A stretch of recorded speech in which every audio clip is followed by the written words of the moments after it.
Before we dive in, here's a quick reminder to subscribe to the channel and give that like button a hearty tap. It really keeps the wind in our sails. Have you ever wondered why naval war movies feel so different from their landlocked counterparts? Most classic war films take us through muddy trenches and chaotic city streets, but a good naval film swaps that out for creaking metal and endless horizons, the kind of isolation where every footstep echoes and every decision carries the weight of the ocean. The thing is, these movies aren't just about spectacular ship-to-ship warfare. They get up close with cramped quarters, strained friendships, and the constant hum of machinery, reminding us that life at sea isn't always about glory. Or for anyone who's longed for a movie that trades romance and explosions for taut realism, naval films rarely disappoint. But even these have their quirks. Take the Caine Mutiny, for example. Sure, there's a fairly forgettable romance thread floating about, but all of that at its core of the film is a psychological thriller.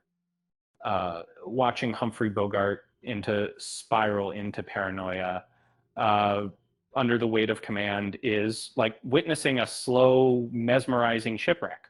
And he holds a delicate line between absolute power and unraveling sanity, giving us attention that's almost tactile. And then there's France's unexpected gem, The Wolf's Call. Instead of just showing naval action, it throws us into the depths with sonar whistles and technical lingo, thanks to its creator's real-world military background. It manages to blend authentic submarine life with moments of heart-pounding drama, all served up with a characteristically French.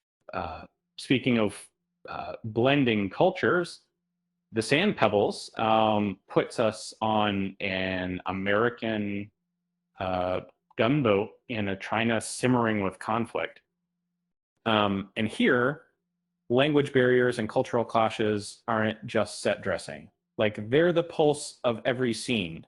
Steve McQueen's stoic, deeply vulnerable performance keeps the turmoil boiling just beneath the surface, especially when a simple maintenance chore can suddenly turn dangerous. Greyhound takes a more modern lean, stripping away unnecessary romance for cold, suspenseful realism.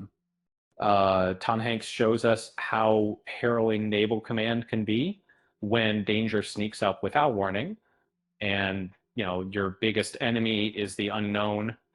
The measured pace of these massive ships makes every swoop and turn feel like a gamble.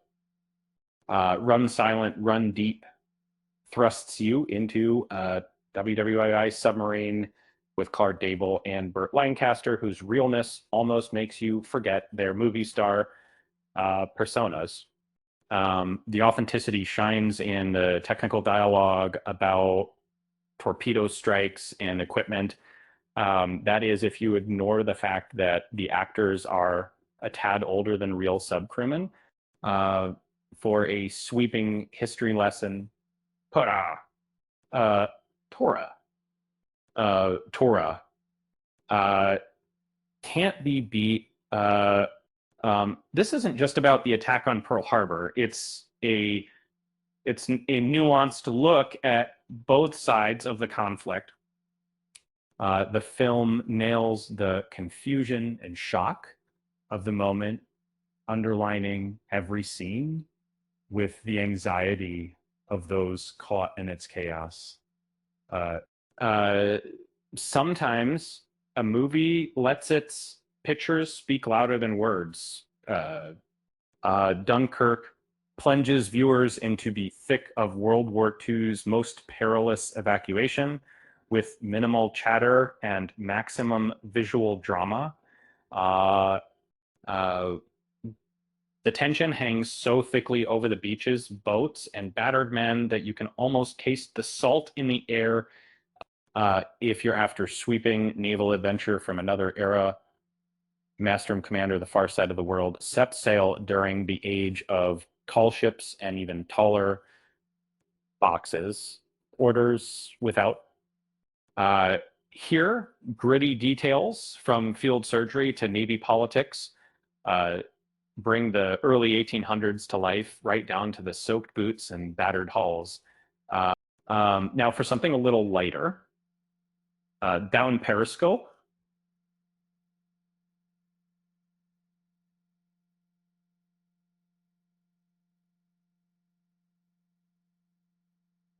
Instead of torpedoes, whizzing by and heroic sacrifices, uh, you get practical jokes and everyday blunders to, well, anyone who's ever served will recognize the long stretches of waiting broken up by pranks, a no nonsense, good natured take on life below decks. Finally, there's Das Boot, widely celebrated as the definitive submarine movie. Huge. It's a slow burn. Sometimes you hear nothing but the drip, drip, drip of sweat and the distant sonar ping, while every creak of the hull feels like a possible last polish. You'll definitely want to come up for air by the end. And let's be honest, for all their intense accuracy, none of these movies ever show the crew figuring out who finished the last of the instant coffee. Now, that's what would really start a mutiny. With that said, thanks for watching, and until next time.